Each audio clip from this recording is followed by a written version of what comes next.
Hello मेरे प्यारे साथियों। आज हमारी पशु परिचर की पार्ट बी की नेक्स्ट क्लास होने वाली है। अगर आप चैनल पर पहली बार आए हैं तो कृपया चैनल को सब्सक्राइब जरूर कीजिए। आज हम पशुओं के स्वास्थ्य प्रबंधन पर चर्चा करने वाले हैं, यानी मैनेजमेंट ऑफ एनिमल हेल्थ, यानी जो भी पशुओं की जो हेल्थ से संबंधित जो भी कुछ है ना, उस पर आज हम चर्चा करने वाले हैं। तो सबसे पहले हम जान लेते हैं कि जो बीमार पशुओं के बीमार पशुओं को कौन से पशुओं को बीमार पशुओं को अन्य पशुओं से बीमार पशुओं को अन्य पशुओं से अलग कर दे अलग कर दे तथा तुरंत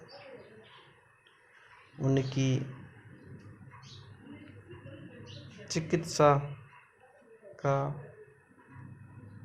समुचित प्रबंधन करे।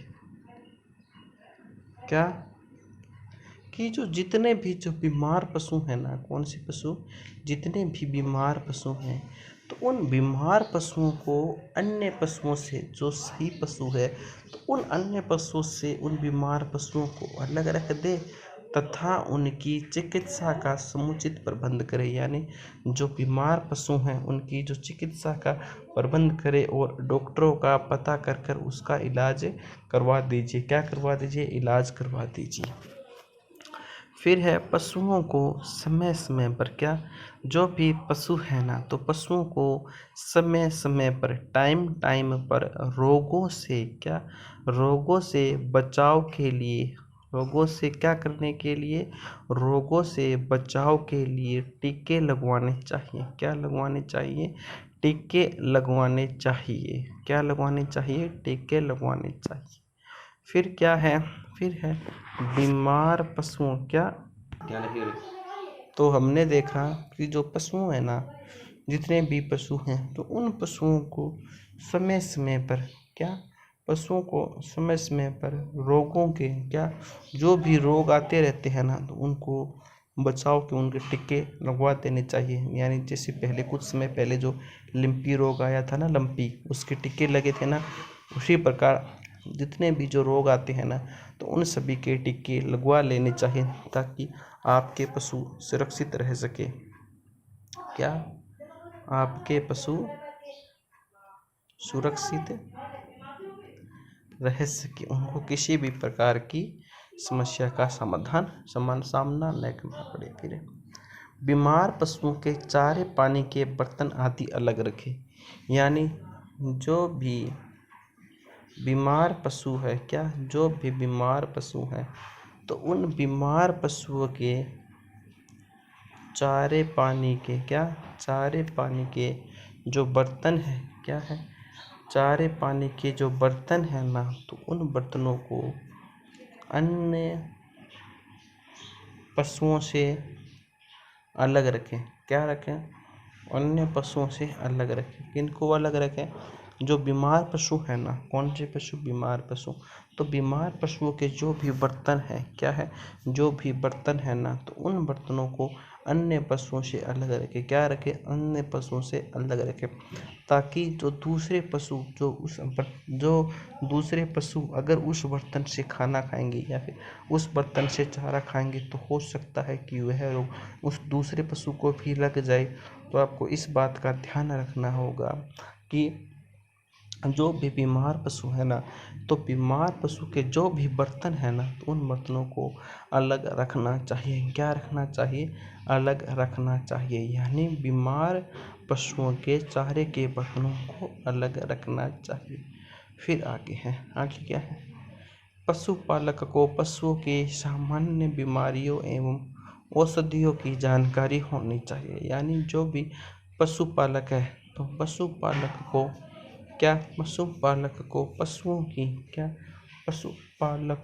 पशुओं की सामान्य बीमारियों, कौन सी सामान्य बीमारियों एवं औषधियों की जानकारी होनी चाहिए। होनी चाहिए?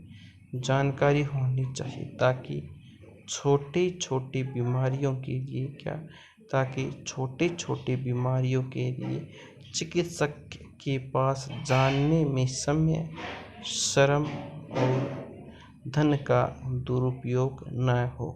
यानी यहाँ पर हमको यह बताया गया है कि जो हमारे घरेलू पशु होते हैं ना, कौन से घरेलू पशु, तो उनके अंदर जो सामान्य जो बीमारियां हो जाती हैं ना, कौन सी बीमारियां, सामान्य बीमारियां, जैसे सर्दी, खांसी, जुकाम हो गया, पेट दर्द हो गया, तो इन बीमारियों की जो औषधि है ना, क्या, इन बीमारी की जो औषधियाँ हैं, उन औषधियों को घर पर रखना चाहिए। कहाँ पर रखना चाहिए?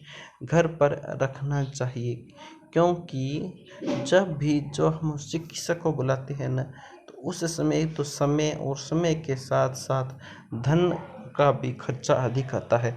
अगर आप इनकी जानकारी हासिल कर लेते हैं पशुओं के नॉर्मल बीमारी की, तो जो आने वाला जो खर्चा है ना, वह कम हो जाएगा और आपको ज़्यादा किसी का इंतज़ार भी नहीं करना पड़ेगा। आप ही पशुओं के जो आपके जो घरेलू डॉक्टर हैं ना, वह बन सकते हैं और उनके छोटे मोटे जो भी जो बीमारी हो जाती है ना, छोटी मोटी बीमारी, तो उसका इलाज आप घर पर कर सकते हैं। फिर है पशुशाला को बीमारियों के क्या, जो पशुशाला है, तो पशुशाला को बीमारियों के रोगाणुओं तथा परजीवों से मुक्त रखने के लिए नियमित रूप से फिनाइल के 1 से 2% घोल से फर्श व नालियों को धोना चाहिए। यहाँ पर क्या बताया गया है? तो यहाँ पर यह बताया गया है कि जो पशुशाला है ना, क्या पशुशाला, तो पशुशाला को क्या, पशुशाला को बीमारियों के रोगाणुओं, क्या, पशुशाला के बीमारियों के रोगाणु तथा परजीवियों, क्या, तथा परजीवियों से मुक्त रखने के लिए, क्या, परजीवियों से मुक्त रखने के लिए नियमित रूप से, क्या, नियमित रूप से फिनाइल, क्या, फिनाइल के 1 से 2%, क्या, फिनाइल के 1 से 2% घोल से फर्श व, क्या, फर्श व नालियों को, क्या, फर्श व नालियों को धोना चाहिए। क्या करना चाहिए? फर्श व नालियों को धोना चाहिए। फिर क्या है?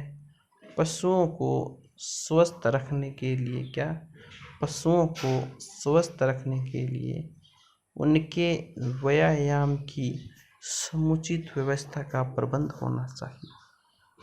क्या, जो भी पशु है ना, क्या, पशु, तो पशुओं को स्वस्थ रखने के लिए, क्या रखने के लिए, पशुओं को स्वस्थ रखने के लिए क्या करना चाहिए? उनके व्यायाम की, इसकी, उनकी व्यायाम की समुचित, कौन सी, समुचित व्यवस्था का प्रबंध होना चाहिए। क्या होना चाहिए?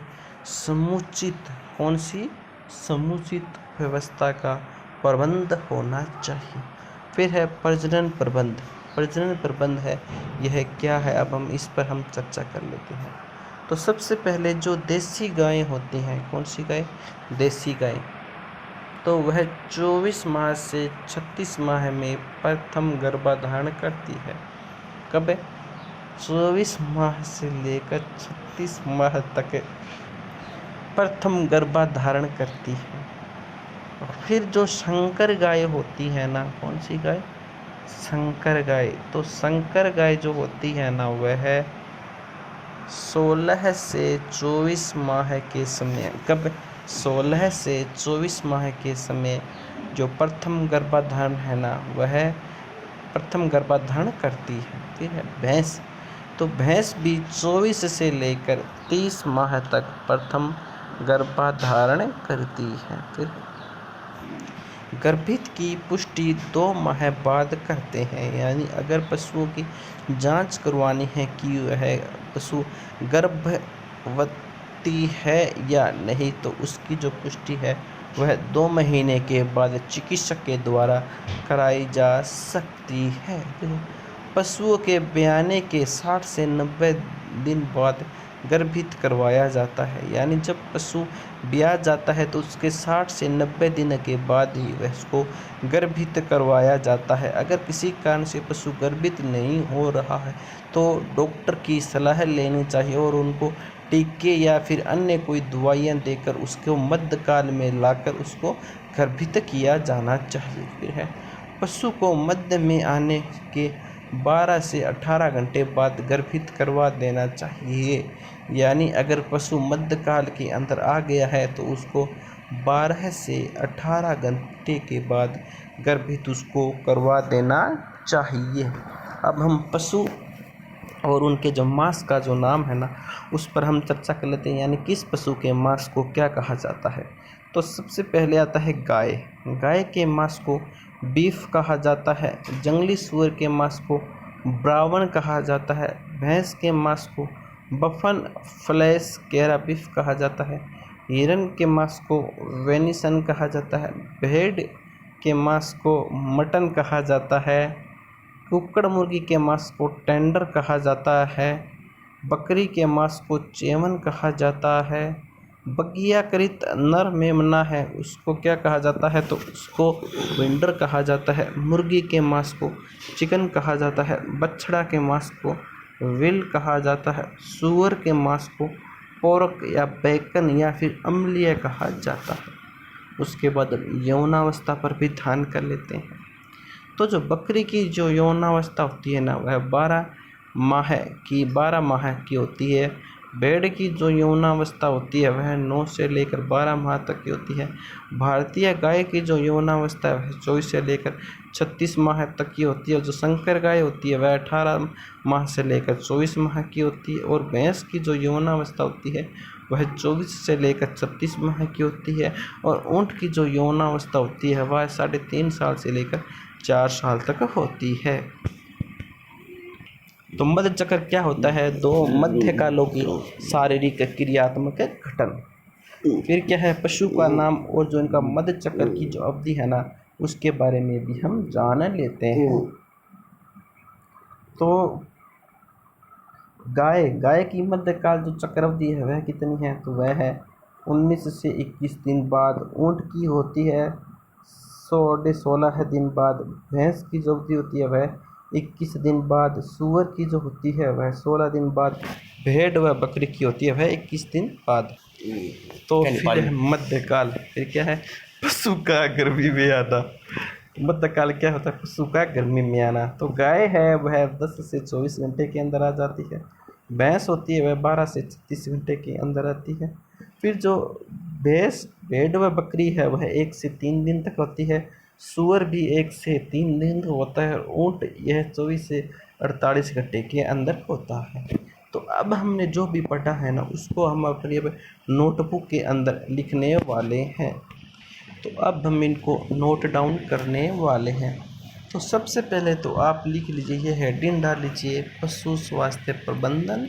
और उसके बाद आप लिखिए बीमार पशुओं को अन्य पशुओं से अलग कर दे तथा तुरंत उनकी चिकित्सा का समुचित प्रबंध करें। सबसे पहले आप यह हेडिंग डालकर इस लाइन को लिख लीजिए।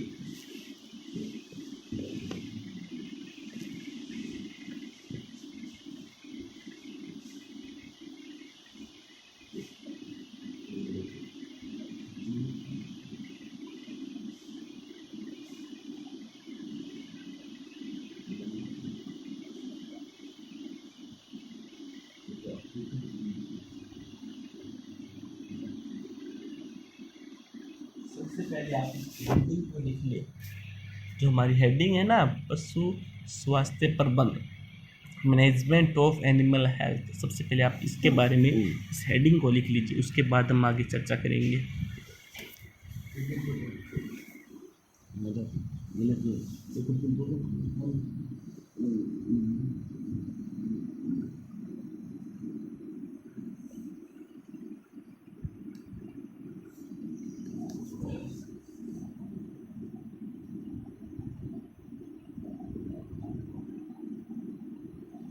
लिखो लिखो जल्दी लिखो।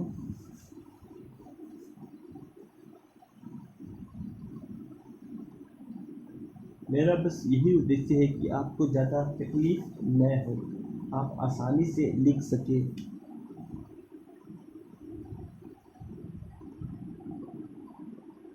आपके हित के बारे में सोचना मेरा सबसे पहला कर्तव्य है।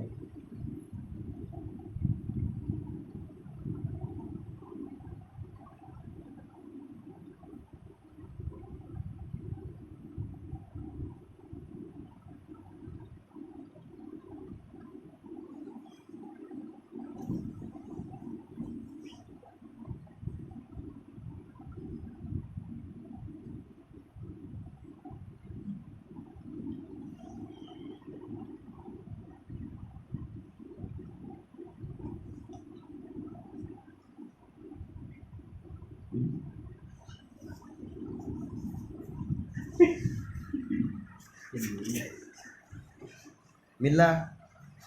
हुआ।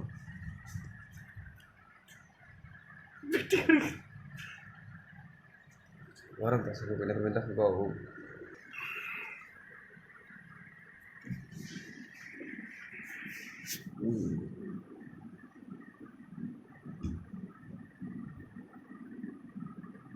जल्दी से जल्दी सभी स्टूडेंट नोट डाउन कर लीजिए।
आपने ये परिभाषा लिख ली होगी। अब आप इस लाइन को लिख लीजिए कि बीमार पशुओं को अन्य पशुओं से अलग कर दें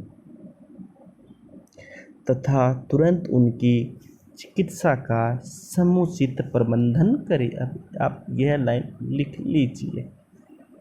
उसके बाद मैं आपको बताता हूँ कि आगे क्या करना है।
अब लिख लीजिए, बीमार पशुओं को अन्य पशुओं से अलग कर दे। यहाँ तक तो आपने लिख लिया होगा। अब लिखिए आप, तथा तुरंत उनकी चिकित्सा का समुचित प्रबंधन करें।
लिखो लिखो, जल्दी लिखो मेरे प्यारे स्टूडेंट्स, उसके बाद हम आगे की ओर चलते हैं।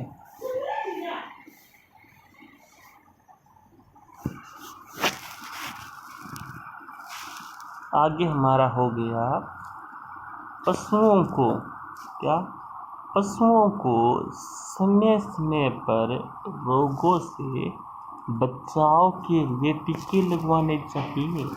यानी जो भी हमारे पास पशु है, या हम कहें जो भी पशुपालक के पास जितने भी पशु हैं, तो सबसे पहले तो उनको यह ध्यान रखना होगा कि पशुओं को कौन कौन सी बीमारियां फैल रही हैं, तो उन बीमारियों के उनको टीके लगवाने चाहिए और उनकी पूरी समुचित ध्यान रखना चाहिए। तो आप इस बात को भी नोट डाउन कर लीजिए।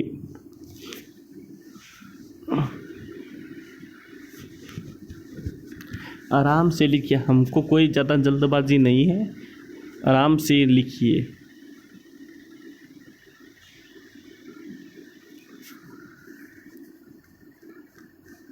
जब तक हमारा पशु परिचय का पेपर होगा तब तक मैं आपको 3 से 4 बार इसकी जो रिवीजन है ना वह करवा दूंगा।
तो लिख लीजिए जल्दी से कि पशुओं को समय समय के अनुसार नए नए रोग फैलते रहते हैं, जैसे पिछली पुरुष में लंपी रोग आया था। इसी प्रकार नए नए रोग फैलते रहते हैं। तो उन रोगों के बचाव हेतु जो समय समय पर जो टीकाकरण है ना, वह करवाना चाहिए। तो जल्दी से जल्दी इस हेडलाइन को लिख लें।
तो हमने यहाँ पर हम क्या देख रहे हैं, हम देख रहे हैं जो भी पशुओं को समय समय पर जो उनके टीके लगवाने चाहिए। तो हमने तो सबसे पहले जो पशु प्रबंध है ना, उसके अंदर सबसे पहले तो हमने यह देखा कि जो भी बीमार पशु हैं, क्या जो भी बीमार पशु है, तो बीमार पशुओं को अन्य पशुओं से अलग कर दे। क्या कर दे? जो भी पढ़ते हैं हम बीमार पशु हैं, उन सभी पशु को, जो भी अन्य पशु है ना, उनसे अलग कर दे, ताकि उनकी जो सही से चिकित्सा का समुचित प्रबंध करें और उनके बाद डॉक्टर को बुला लें। फिर पशुओं को समय समय पर रोगों से बचाव के लिए टीके लगवाने चाहिए। तो इन दोनों हेडलाइनों को आप अच्छी तरह से लिख लें, उसके बाद हम आगे की ओर चलेंगे।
अब आप लिखिए, बीमार पशुओं के चारे पानी के बर्तन को भी अलग रखना चाहिए।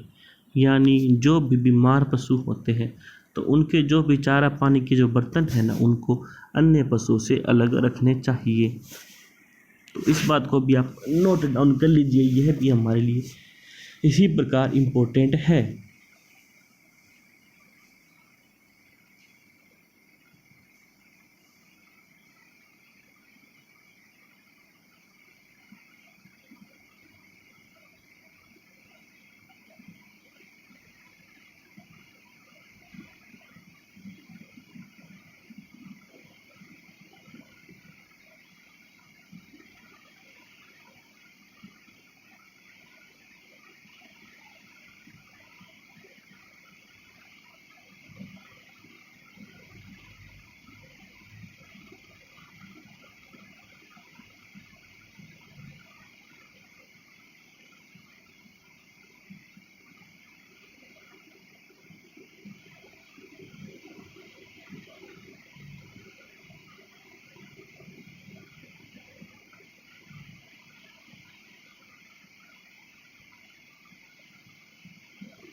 तो जो बीमार पशु होते हैं ना, उनके बर्तनों को अलग रखना चाहिए।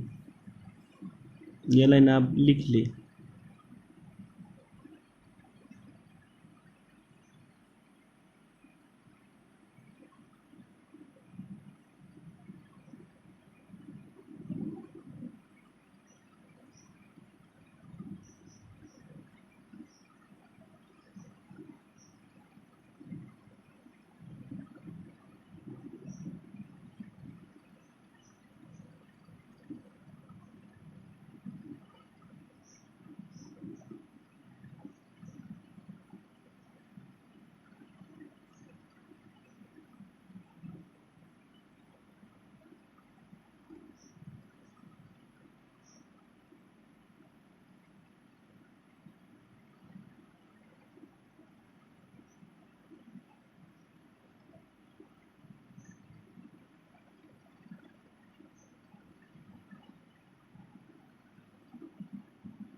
नोट डाउन करिए। अब लिखिए, पशुपालक को पशुओं की सामान्य बीमारी एवं औषधियों की जानकारी होनी चाहिए ताकि छोटी छोटी बीमारी के लिए चिकित्सक के पास जाने आने का समय खराब न हो, श्रम तथा और धन का जो दुरुपयोग है ना वह भी ना हो। तो इसको आप नोट डाउन कर लीजिए।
फिर लिख रहा आपको पशुओं को क्या पशुओं को इनको पशुओं को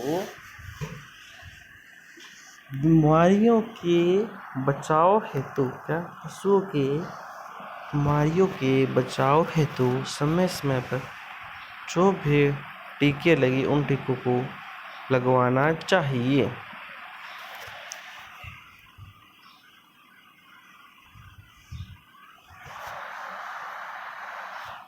आप इस बात को भी नोट डाउन कर लीजिए कि जितने भी टीके जो समय समय पर लगे उन सभी टीकों को लगवाना होगा।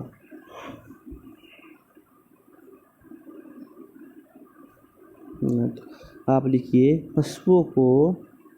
पशुपालक को पशुओं की सामान्य बीमारियों एवं औषधियों की जानकारी होनी चाहिए ताकि छोटी छोटी बीमारियों के लिए चिकित्सक के पास आने जाने में श्रम व धन का जो दुरुपयोग है वह न हो।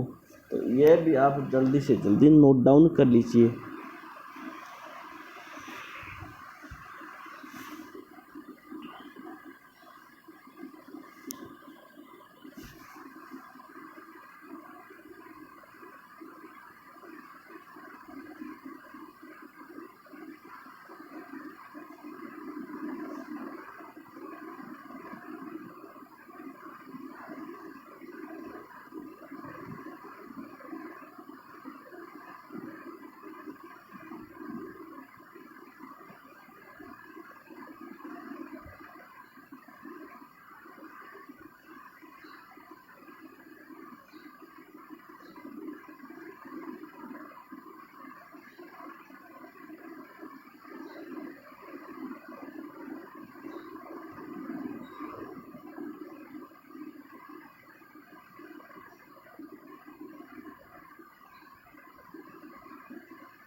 फिर है पशुओं को बीमारियों के रोगाणुओं तथा परजीवियों से मुक्त रखने के लिए नियमित रूप से फिनाइल के 1 से 2% घोल से फर्श व नालियों को धोना चाहिए। इसको आप ज़्यादा लिखिए क्योंकि यह हमारे लिए एक इम्पोर्टेंट बात है।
यहाँ आप लिखिए कि पशुओं को बीमारियों से रोगाणुओं तथा परजीवियों से मुक्त रखने के लिए नियमित रूप से फिनाइल के 1 से 2% घोल से फर्श व नालियों को धोना चाहिए।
नोट डाउन करिए इसको पूरे के पूरे को, पहरे को, उसके बाद हम आगे चलते हैं।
आप जल्द से लिखिए।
हाँ,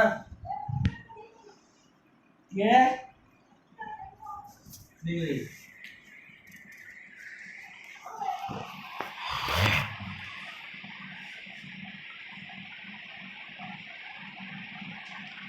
अब लिखिए प्रजनन प्रबंध। क्या? प्रजनन प्रबंध। क्या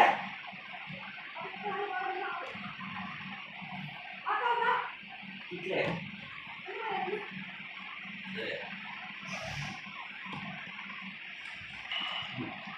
तो आप लिख लीजिए कि पशुशाला को बीमारी के रोगाणुओं तथा परजीवियों से मुक्त रखने के लिए नियमित रूप से फिनाइल के 1 से 2% घोल से फर्श व नालियों को धोना चाहिए। इसको आप लिख लीजिए, उसके बाद ये चलते हैं।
लिखिए, पशुशाला को बीमारियों के रोगाणु तथा परजीवियों से मुक्त रखने के लिए नियमित रूप से फिनाइल के 1 से 2% घोल से फर्श व नालियों को साफ करना चाहिए।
लिखो लिखो सभी स्टूडेंट।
जल्दी से इसको नोट डाउन कर लीजिए, उसके बाद हम आगे की ओर चलते हैं।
लिख लिए कि पशुशाला को बीमारियों के रोगाणुओं तथा परजीवियों से मुक्त रखने के लिए नियमित रूप से 1 से 2% घोल से फर्श व नालियों को धोना चाहिए।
जल्द से जल्द इसको आप नोट डाउन कीजिए। अब आप लिखिए आगे, पशुओं को स्वस्थ रखने के लिए उनके व्यायाम की समुचित व्यवस्था का प्रबंध होना चाहिए। यानी जो भी पशु है तो पशुओं को स्वस्थ रखने के लिए पशुओं को स्वस्थ रखने के लिए उनके व्यायाम की समुचित व्यवस्था का प्रबंधन होना चाहिए। इसको आप नोट डाउन कीजिए।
जल्दी से लिख लिए कि पशुओं को स्वस्थ रखने के लिए उनके व्यायाम की समुचित व्यवस्था का प्रबंधन होना चाहिए।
अब आप आगे चलिए और आगे आप लिखिए जो प्रजनन प्रबंधन है ना उसके बारे में अब लिखिए। तो देसी गाय का जो प्रजनन प्रबंधन होता है वह 24 से 36 माह में प्रथम गर्भधारण होता है। जो संकर गाय होती है वह 16 से लेकर 24 माह तक क्या होता है। और जो भैंस होता है वह 24 से लेकर 30 माह तक का होता है। और जो गर्भित की पुष्टि 2 माह में 2 बार फिर 2 माह बाद करते हैं। पशुओं के ब्याने के 60 से 90 दिन बाद गर्भित करवाया जाता है और पशुओं को मध्य में आने में 12 से 18 घंटे बाद गर्भित करवाना चाहिए। तो आप इन सभी महत्वपूर्ण बिंदुओं को भी नोट डाउन कर लीजिए।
तो सभी साथी जो प्रजनन प्रबंधन है ना उसके बारे में पूरा का पूरा लिख लीजिए। अब आप लिख लीजिए कि जो पशु है ना उनके किस मांस को क्या कहा जाता है, अब यह लिख लीजिए आप।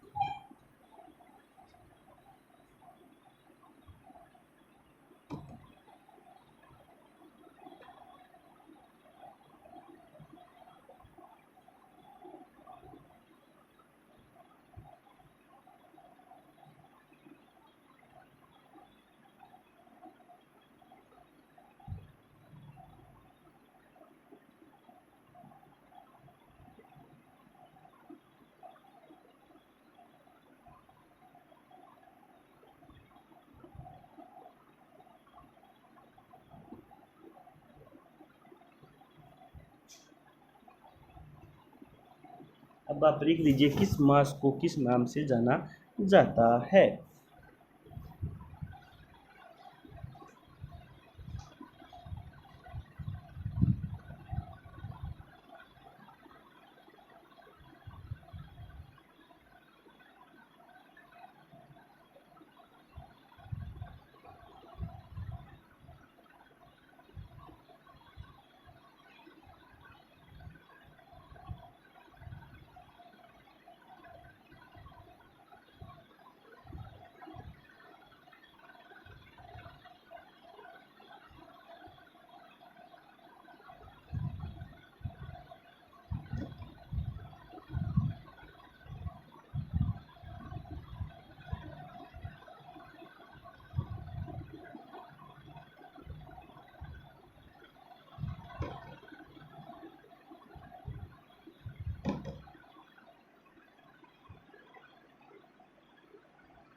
तो आपने यह तो लिख दिया होगा।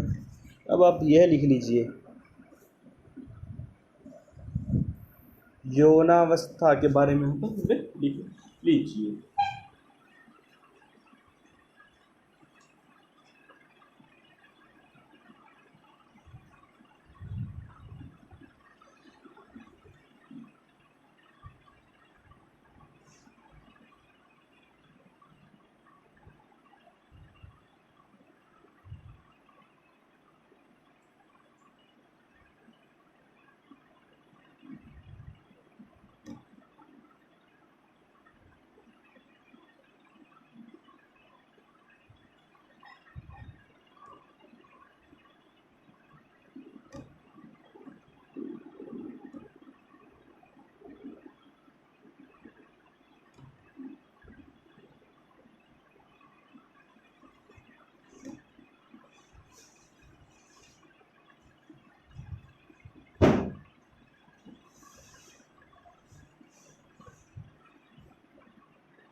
दोस्तों आपने सब कुछ लिख लिया होगा, तो आज की क्लास हमारी यहीं पर समाप्त होती है।